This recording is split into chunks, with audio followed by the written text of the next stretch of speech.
Kota Ambon, ibu negeri, tanah Maluku, di pinggir pantai tempat kita berteduh. Dari jauh terlihat gunung Salahutu.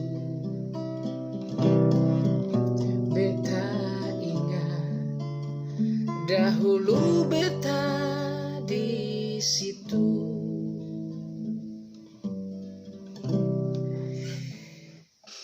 Halo teman-teman semuanya, apa kabar?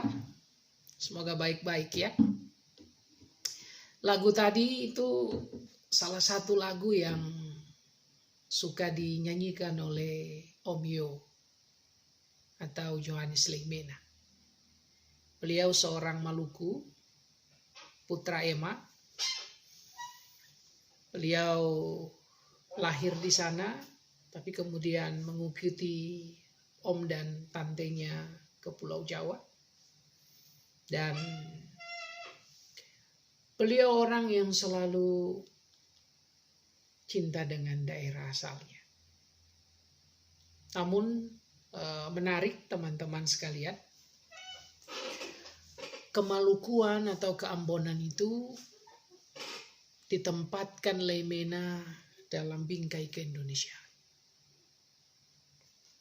Begitu juga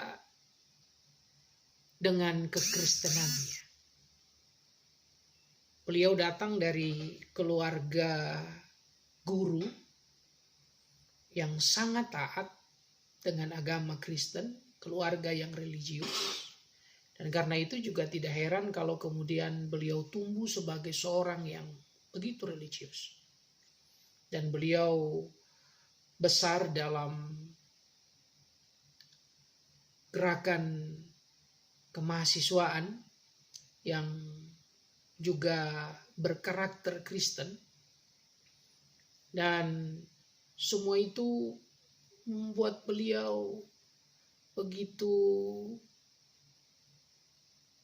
kuat dengan imannya.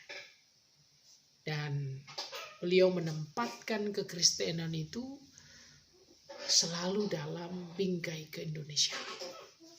Nah, karena itu tidak berlebihan kalau saya kemudian mau menyebut beliau sebagai seorang nasionalis sejati. Kecintaannya kepada masyarakat, ia dekat dengan rakyat, kecintaannya kepada republik ini sehingga ia berjuang bersama untuk memperebutkan dan mempertahankan kemerdekaan Indonesia. Ini sesuatu yang kemudian membawa beliau mendapatkan begitu banyak kepercayaan. Di era Soekarno, para sahabat sekalian, Perdana Menteri itu bisa bergonta-ganti, tapi apapun kabinetnya, selalu Johannes Leimena menjadi menterinya. 18 kali dia menjabat sebagai seorang menteri, dan ketika Soekarno bepergian, Leimena selalu yang ditunjuk sebagai pejabat presiden. Jadi orang Kristen di Indonesia ini pernah menjadi presiden, Johannes Leimena, walaupun namanya pejabat presiden. Dan 7 kali ya menjabat ketika Soekarno bepergian. 7 kali ia dipercaya sebagai pejabat presiden. Pertanyaan yang menarik adalah mengapa sampai seorang Leimena bisa mendapatkan kepercayaan yang begitu besar dari negaranya di masa itu. Saya melihat ada 3 kualitas yang dia miliki. Yang pertama adalah karakter. Johannes Leimena adalah pribadi yang berkarakter. Ia jujur. Soekarno sendiri pernah berkata bahwa dia belum menemukan orang yang begitu jujur seperti seorang Lemena. Bahkan karena kejujuran, karena kesetiaan, karena kasihnya yang luar biasa itu, Soekarno memanggil Lemena ini sebagai Domine, pendeta.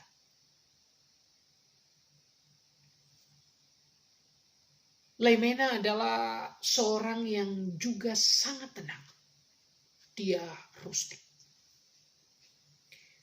Karena ketenangan itu, seorang Lemena bisa berpikir dengan jernih dan mengambil keputusan-keputusan yang tepat.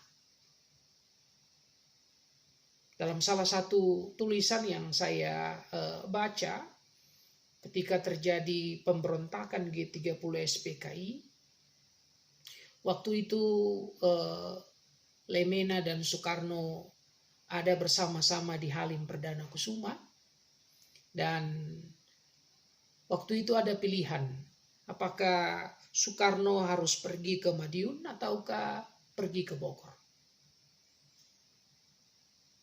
Nah, Lemena lah yang kemudian memaksa supaya Soekarno pergi ke Bogor. Dia yang mendesak, dia yang mendorong Soekarno masuk mobil dan pergi ke Bogor. Seandainya Soekarno pergi ke Madiun, maka sejarah bangsa ini akan menjadi lain.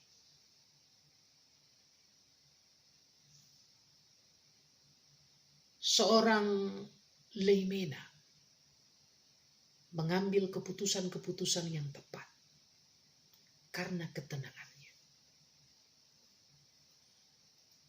Dia pribadi yang memang juga merangkul banyak orang. Dia terbuka, dia rendah hati. Sehingga orang-orang yang berbeda haluan politik dengan Lemena sekalipun sangat menghargai, sangat menghormati. Karena orang ini orang yang luas, orang yang rendah hati, orang yang terbuka untuk merangkul yang lain. Dengan kata lain, para sahabat sekalian, seorang Lemena ini punya kualitas karakter. Yang kedua, Lemena ini punya kompetensi. Dia punya kemampuan. Dia orang yang cerdas, dia doktor. Dan kalau saya mengikuti bacaan pendapat dari masyarakat, dulu kalau orang sakit, dulu ada namanya salep Lemena. Jadi kalau orang sakit gatal dikasih salep itu orang langsung sembuh. Jadi salep itu terkenal. Yohanes Lemena ini punya kemampuan yang luar biasa. Tidak hanya itu, kalau hari ini kita punya sistem kesehatan masyarakat yang terintegrasi, dari desa-desa ada puskesmas, ya, lalu ada rumah sakit di setiap kabupaten, lalu ada rumah sakit umum daerah di provinsi, sampai ke rumah sakit umum pusat di tingkat nasional. Semua ini tidak bisa kita lepaskan dari pemikiran yang original dari seorang Yohanes Lemena. Yohanes Lemena dulu merumuskan itu dan diberi nama Bandung Plan, rencana Bandung. Dari rencana Bandung ini kemudian dikembangkan menjadi Lemena Plan. Bandung Plan karena memang konsep itu mulai dipikirkan dan digulirkan untuk pertama kali, pilot project-nya itu dilakukan di Bandung. Dan hari ini kita, apalagi di masa COVID, kita sakit, kita punya rumah sakit, bahkan di desa ada puskesmas dan seterusnya. Ini semua tidak bisa kita lepaskan dari pemikiran seorang Yohanes Lemena. Bahkan menurut almarhum Profesor Gottlieb Siombing, WHO yang kemudian mengambil gagasan dari Yohanes Lemena ini dan mengembangkannya secara internasional. Jadi kemampuan dari sisi kesehatan dia sangat luar biasa. Kemampuan politik dia tidak kalah hebat. Dia orang yang cemerlang. Sehingga dia mendapatkan begitu banyak kepercayaan. Dia dihargai, dia dihormati juga oleh lawan-lawan politiknya. Ini karena punya kemampuan yang luar biasa. Dan kalau kita ikuti sejarah bangsa ini, perundingan-perundingan yang penting yang dilakukan antara Indonesia dengan Belanda dan seterusnya, delegasinya antara lain Yohanes Lemena. Dia bisa dipakai. Kenapa? Karena dia punya kemampuan yang luar biasa. Jadi ini saya pakai baju Ambon ya, cakalele. Cakalele ini tari perang. Di Sulawesi Utara juga ada tari cakalele, di Maluku ini tari cakalele, tari perang. Lemena cakalele berperang tidak dengan senjata. Jadi senjatanya bukan parang dan salawaku, bukan pistol, bukan senjata M16 atau senjata yang lain. Senjatanya adalah kecerdasannya. Sehingga dia berdiplomasi dengan Belanda, dengan PBB dan seterusnya. Dia cakalele, dia berperang dengan kepandaiannya untuk merawat masyarakat. Dia punya kompetensi. Nah, yang ketiga, kualitas dari seorang Lemena adalah komitmennya. Dia orang yang begitu komit. Ya. Apa yang sudah ia ikrarkan, itulah yang kemudian ia tunaikan dengan sebaik-baiknya. Dan dia menjaga betul kerahasiaan negara itu. Untuk orang-orang terdekatnya pun dia tidak cerita. Saya mendapatkan satu cerita yang luar biasa dari putri tertua Omyo, Ibu Elizabeth, ya, Ibu Meis. Beliau pernah sampaikan cerita ketika dulu mata uang rupiah itu jatuh, anjlok dari 10.000 hanya menjadi 10 perak kalau saya tidak salah. Di masa itu seorang Lemena dia sudah tahu karena dia lingkaran pemerintahan. Tapi yang menarik teman-teman, dia begitu komit dengan keputusan negara itu. Sebelum diumumkan secara resmi, dia tidak mengatakan itu kepada istri dan anak-anaknya. Nah, sementara waktu itu pejabat-pejabat yang lain karena sudah tahu bahwa nilai rupiah akan anjlok, maka mereka berbondong-bondong membeli barang. Sehingga ketika rupiah itu jatuh, mereka sudah punya barang. Lemena tidak melakukan hal yang demikian. Ia komit menjaga rahasia negara. Nah, ini hal yang luar biasa. Ya. Komitmen-komitmen semacam ini sangat mempesona menurut saya. Dan ia bisa demikian karena ia pribadi yang bertanggung jawab. Dia mengolah pemikiran dan batinnya itu dalam salah satu tulisan yang kemudian populer ketika Indonesia mengikuti pemilu pertama, kewarganegaraan yang bertanggung jawab.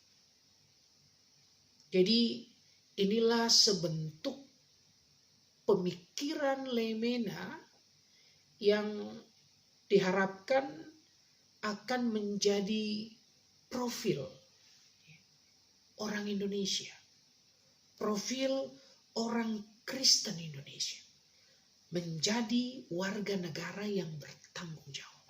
Bertanggung jawab kepada siapa? Bertanggung jawab kepada Tuhan dan bertanggung jawab kepada negaranya. Karena beliau mengutip pendapat dari Luther, Calvin, juga dari Calvert.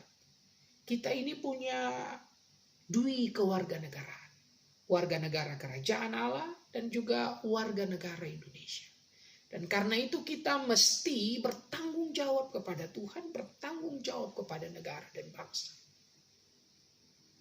Nah, yang menarik adalah dalam diri seorang Lemena, kita tidak menemukan pertentangan antara agama dengan negara. Justru relasi agama dengan negara yang terkadang paradoks itu dihubungkan secara kritis, secara dialektis. Dan itu kemudian tercermin dalam perilaku kenegaraan seorang Lemena. Dia orang yang begitu komit. Nah, teman-teman sekalian, kita bisa mengingat juga ada ungkapan-ungkapan yang sederhana tapi sangat syarat makna dari seorang Lemena. Beliau dalam banyak diskusi dengan anak-anak GMKI, dengan senior-senior GMKI, beliau selalu bilang begini, bahwa politik bukan alat kekuasaan, tetapi etika untuk melayani. Jadi beliau mendorong orang untuk berpolitik, tapi laku politik itu menjadi etika yang tujuannya melayani orang. Dan kepedulian seorang Lemena untuk membangun insan politis yang seperti itu, antara lain beliau ungkapkan dalam upayanya membangun gerakan mahasiswa Kristen Indonesia. Ini organisasi kader yang dibangun oleh Lemena supaya dari sana dibentuk, dilahirkan kader-kader yang nasionalis, kader-kader yang cinta terhadap negaranya, yang dapat mengabdi tulus untuk bangsanya. Tapi juga kader-kader ini menjadi kader-kader yang oikumenis. Mereka tumbuh dengan iman, mereka juga menghargai kepelbagaian yang ada di dalam kehidupan bergereja, dan mereka selalu terdorong untuk mewujudkan keesaan gereja itu. Bahkan di sana ia berharap supaya kekristenan menjadi contoh, menjadi teladan. Nah, ia mendambakan kader-kader yang seperti ini. Kita punya figur sejarah yang luar biasa. Salah satunya Johannes Lemena.